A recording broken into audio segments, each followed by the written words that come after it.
You'll go hang out and chat hoops with anybody if they want to let you know what's up, huh? Oh yeah, definitely. Let's if everybody can, inbox Brian and if you guys want to talk Syracuse. Wait, I got to coordinate. You got to do it all. No, I didn't know. Just meet me at 9 a.m. at Cafe Cabal on Erie Boulevard. I'll talk and sit and talk with anybody, and I'll answer any hard questions. Okay. I'm not going to do it over the internet. I'm not going to do it over Twitter, Twitch, or all that stuff. But I'll meet you face to face and talk to you on Erie Boulevard at the Cafe Cabal. You're there every morning getting coffee anyway, right? I drive by it every morning. Okay. I drink mushroom coffee that I got on the internet. Oh, yeah, I've seen that. That's supposed to be like good for your gut health. Yeah. I need it. I got a big gut.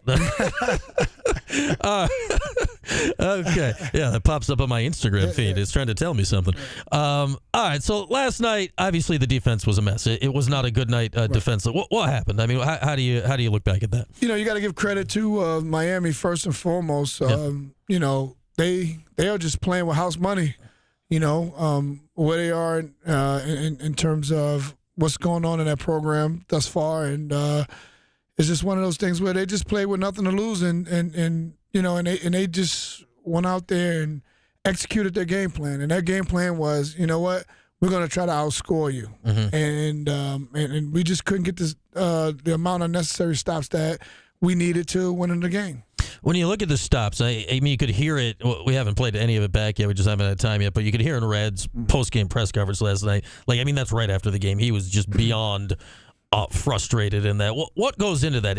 Is it effort? Is it execution? What do you look at last night when a lot of it was, man, they're like, we're going to the rim and we're getting there? Yeah, definitely. I think a lot of it is effort and urgency. The one thing, I think as a staff, in terms of our preparation, we go above and beyond in terms of prep. Guys know what color underwear these guys are wearing. We try to give them every bit of information as we can, and not to just throw the kids under the bus, because that's not what I'm doing. Mm-hmm. It's just what I'm saying is that we go in depth in terms of our scouting and everything. And now it's up to the execution part, right? And then sometimes, kids can, look at another opponent's record and not take them as if they were playing against another school that's at the top of, the league. And not to say that that's what happened, but for us, if we take a step back and we looked at that, not just as a staff, but just as people that watch basketball, that's what you kind of, for me, that's what I would choke it up to. When I look at the rest of the season, you're playing Carolina on Saturday. You look at teams, you look at the records. We know what the deal with the ACC is this year. It's not up to what it has been of late. It feels like it's a lot of like teams you'll be playing here from here on out, right? That it's going to be who brings it on a given day. Oh, definitely. And that's the one thing that we got to understand as a program, let alone just the kids, is like we're going to play against like opponents. The one game, I mean, we still got a couple of hard road games. We got to go to Pittsburgh. Mm-hmm. We got to go to SMU. Those are all hard games. And at the end of the day, Coach said it best to this team before we started. He said, fellas, there's nobody on our schedule we can't beat. But there's no one on our schedule that... Yeah, that's the other side of it, right? No doubt. And we have to bring it, and it's up to us to do our part. And when we don't do our part, we get the results that we got last night. Yeah, and there was the 91-84 loss down on the road at Miami, and we were just talking about this during the break. Like, this, the criticism is out there and is swirling right now. How is that affecting you guys? Not so much, but we're all human, right? And I'm just speaking for myself. I would talk again, like how we opened up the segment. I would talk to anybody. Mm-hmm. I still go out to dinners. I don't hide behind a rock. I'm out here. I'm in the community because I think I'm a community guy. I love the community. I grew up in the community, and I won't run from the community. So at the end of the day, I will talk to anybody and talk to them in a respectful manner about what's going on. The things that we thought was going to happen this year, mm-hmm. and the things that didn't happen. I don't have a problem with that, and I embrace that because again, I think our fans are still some of the best fans in college basketball. And I think that stays with it too, right? Like you'd rather, if the choice is people are complaining about it or not telling you about it, like you'd rather them still be complaining, right? Right, for sure. And but respectfully, right? Because again, we got families, right? Just like everybody else, right? And this is, and when you think about it, this is the way we put food on our families' tables as well. So but for us, it's not just a job. We don't look at it as a job. I've never looked at my job as a job. I love coaching. I love being around guys. And I think I can speak for our staff, because if we didn't love it, we wouldn't put the amount of time and effort into it if we didn't love it. We got Alan Griffin with us. It's our weekly Wednesday conversation here throughout the rest of the season. We got 6 games left in the regular season and whatever lies beyond this year with the ACC tournament here. And how about Donnie Freeman? I think we all kind of felt this was coming, that he would be done for the season here. Announced it officially last Saturday. How's Donnie doing? What's his prognosis going forward? Nah, you know what? Donnie's doing good. I think he's in a good space now, just understanding like where he is. It was such a up and down deal, and his decision, his family, getting to the decision that they made as a family, and then us as a program. I think we're on the same page, and he's in a good place, and we just wish him nothing but the best and nothing but health, the best health. How strange is it now? I'd say if you go back, I don't know, pick an amount of time, it used to be, hey, the doctor would tell you if you're healthy or not. Right. And now it's all right. Your doctor, then you got another doctor in your family and your agent. It's like there's a lot of people involved in these things. Oh yeah, definitely. That's just the nature of where we are right now. Yeah. And you know what? And I have to take a step back. I have a 14-year-old son who inspires to play college basketball, and if my son is in that situation, I got to look at it like his family. Like Donnie's family. Like I got to get a second opinion. I got to look at it in that respect, and I get it. And then it's just what you got to. It's just what goes on today in sports, not just the collegiate side. The professional side too. Yeah, and then of course, in this day and age of college sports, the obvious next question is then, well, is he going to be back next year? Yeah, I think Donnie's in a good place. I think we've done nothing but been there for Donnie and always had his best being in. So I think I'm pretty sure like he'll be back, but you just never know. Right. You just never know, and obviously God willing in terms of health and everything, and we have him back, we'll be that much better team next year. I mean, this applies to Donnie, but it really applies to everybody in college basketball these days and all college sports these days. You used to have to recruit a guy once. Oh yeah. Is it like every day now? What's the process like with that? For sure. You are recruiting your kids every day. And that's just, again, it's the times. But, you in it for those reasons, and you got to adjust. Our coaching staff has to adjust. And that's why, the more support staff that we have, the better it is for our guys, because guys are constantly around them. Guys are constantly, pushing our agenda in terms of what we want and how we want our program to be ran. And, again, it's a 360 deal. Yeah, Duke rolled up here with an army a couple weeks ago. That was a lot of people. 2 buses, a chef, everything. I don't know if I've ever seen the traveling chef before. I was asking somebody, how does he cook the meal for the guys? Like if they stand at the hotel, do they rent out? Yeah. And then they just rent out the kitchen too? I have no idea how that works, but that's awesome. I think Adrian said it best. Like when you go to Duke, it's an experience. Apparently. Yeah, it's not just basketball. It's an experience. And, and obviously everybody aspires to get to that point because, again, when you get to that point, you're able to, function on a high level. All right. Our guy Ryan in the chat actually works at one of the hotels. He said that they didn't cook at the hotel, so I don't know what the chef was doing. Oh, so maybe he's like an advisory role. No, maybe he pre-cooked it. Yeah, maybe he delegates to the hotel. Yeah. You know what it is. You go have breakfast there. They got the omelet chef and the whole thing. Like the hotels do it up real nice. Right, definitely. Yeah, you always say. I mean, teams have been doing this for years. You tell the hotel, all right, this is what our dietary demands are. Yeah. We need vegetable, protein, whatever, and then. Most of them do it up nice. Yeah, we travel with our dietitian, and she's awesome. Like she goes out there and preps all our meals in terms of through the hotels and stuff like that. And they're really good meals. So, yeah, maybe that's what the chef does. How much has that changed over the years? I mean, you didn't have a dietitian a few years ago. No. You didn't have any of this stuff. No. You had a trainer, a strength coach, your three coaches, Coach Boeheim, director of ops, and you left. Yeah, first of all, the person that was controlling the meals was Coach Boeheim because he's a foodie. You know what I mean? Like, but in terms of the players, we usually, back when I played, we usually eat at the team hotel and as a team, and then the coaches would usually go out and have dinner, and then we'd be ready for the next day. Yeah, there we are. It's a crazy changing world with the many people that are involved in that. You mentioned more support staff. I mean, you see this with the Army's GMs, and you got Alex Klein and recruiting people and all this. And you basically, I'm sure a lot of what Alex is doing right now is like trying to get a pre-jump on guessing what the portal's going to be. Like, how much is stuff like that going on? We actually had like a 2.5-hour meeting with Alex today, and just going over what he's kind of gathered thus far in terms of his intel that he's getting in terms of the portal, and he's pretty in depth, and it's unbelievable. Like, his spreadsheets and calculations and everything. It's a pretty good deal, but it was almost like chemistry for me. Like my head was spinning in like 5 different ways because when I came in the business, it was just so black and white. But now it's so many variables in there is that you just gotta keep up.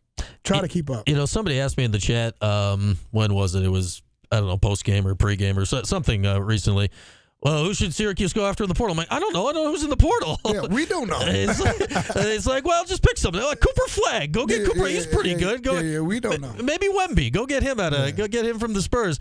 So you didn't have Alex last year. Right. So you guys, I don't want to say you were flying blind, but you're busy during the season. How different is it going to be? Portal opens this year. Information available to you to where you were at last year. We're going to be much more efficient. Yeah.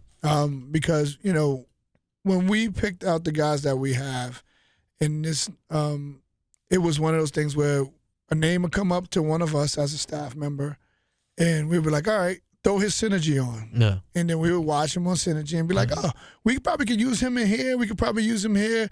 And that's not just giving all the intel. That's not getting all the intel back, right? That was just what we seen on film. You had 20 minutes. Yeah, 100%. And then, we would go, and then we'll make our rounds in terms of trying to get all the intel. And sometimes it was a 24-hour deal where the guy could be gone by then, right? No doubt. So, and we had to make decisions based off that. Whereas to now, the difference is that, Alex is, we hear a name, we give it to him. He hears names, he'll access to, we have a connection. And then, we bouncing information off each other like that. And then now, the intel that comes in, now we are prepared for that. Like, and it's not, obviously because of the rules, we can't directly reach out to any of the, but it's people that we know in the business that we can say, hey, agents, and high school AAU coaches. I mean, you just don't, you can get information from a lot of people, but we try to do it respectfully too, Brian. Like, because at the end of the day, they're still paying for another staff, and that's the one thing that, and it's against the rules for us to reach out to that kid, but let alone us going to their parents behind the door. We're not doing that stuff. We're going to do it when that kid put his name in the portal. If it's somebody that we have interest in, that's when we're going to reach out to him. Yeah, that's not how everybody operates with that. No. And you know what? To each his own. That's how some people work and some people don't. But that's just not how we're going to do it. All right. So, but it's going to have to be helpful. So the portal opens. When is it? Somebody just typed in the March 24th. So that's day after the second round of the tournament ends. Like, it feels like midnight 24th. Like, you guys will be ready to roll when that starts happening. Yeah, we might be pulling the Fran Brown, getting on the plane and showing up at somebody's house at midnight. I mean, isn't that the story with Kyle McCoy? Yeah, he was like circling his house. Yeah, definitely. Yeah, he talked to Kyle. The way they both told me the story this way. So Kyle has confirmed this. I don't think this is just Fran making up tales. Kyle's like, all right, yeah, when can you get here? He's like, I'll see you for lunch. It's like, what? Yeah. He's like, no, I'm landing. I'm landing right now. Yeah. That's one of those things. We got to find our McCoy, right? Yeah. And that's a game changer. And the one thing is that obviously in terms of resources, I'm pretty confident that we're going to have some resources that we can go out there and really, swing for the fences to go out there and get our guy. There we go. And that's a big thing for us, and that's an important thing for us.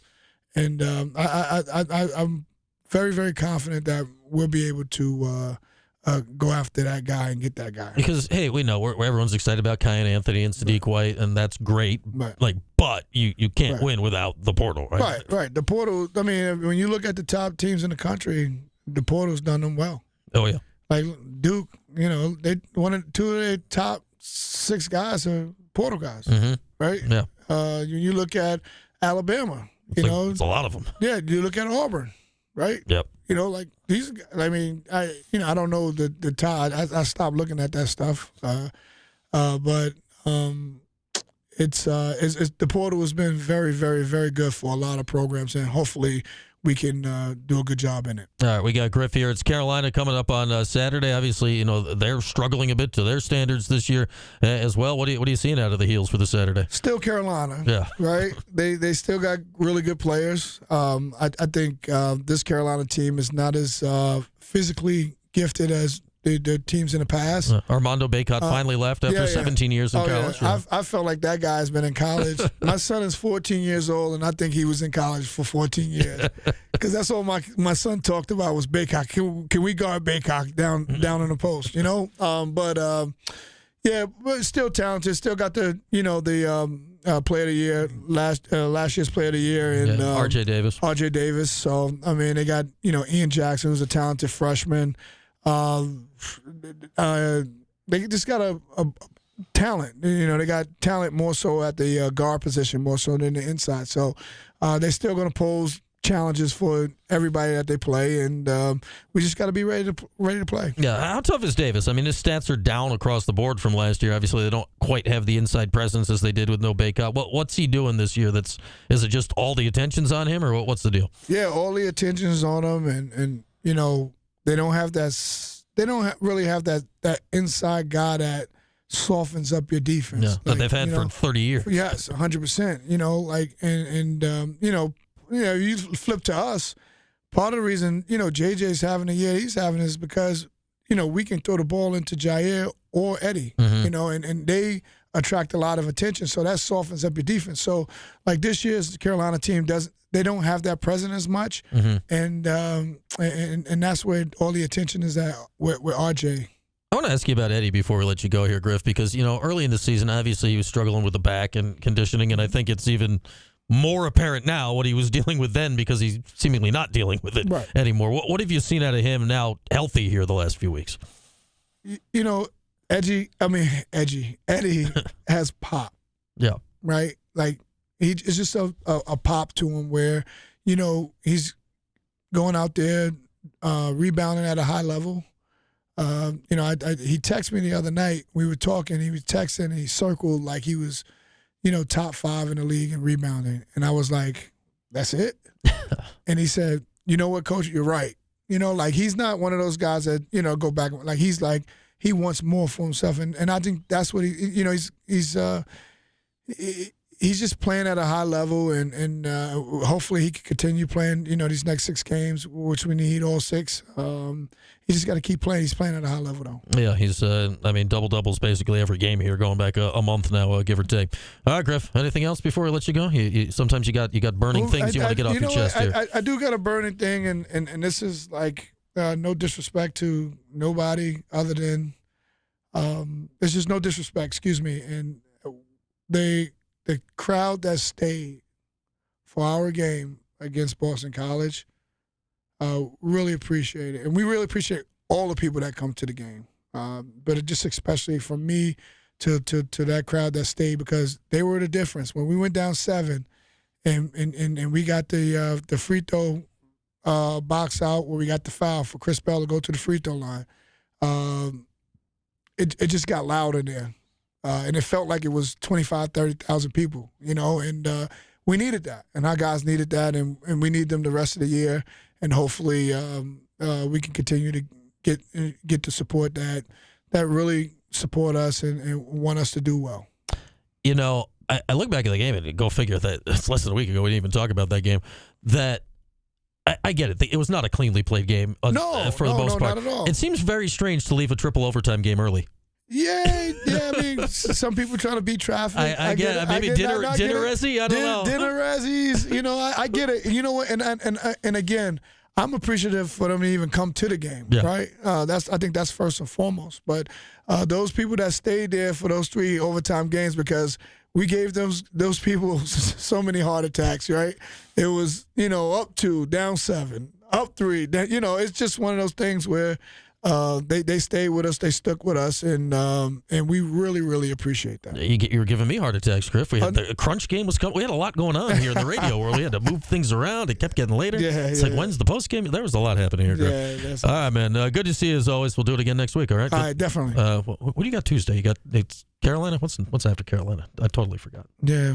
One game at a time. Me too, because it's one game at a time. That's the one thing we do. We do not look ahead. Yeah. We try to stay one game at a time. All right. You'll play Carolina, then you'll play another team. That's how the schedule definitely. That's how it goes. And we'll talk about that next week. There's our guy, Griff. We'll take a break here in this hour, brought to you by William Attar. Back after this. Phone lines open the rest of the way.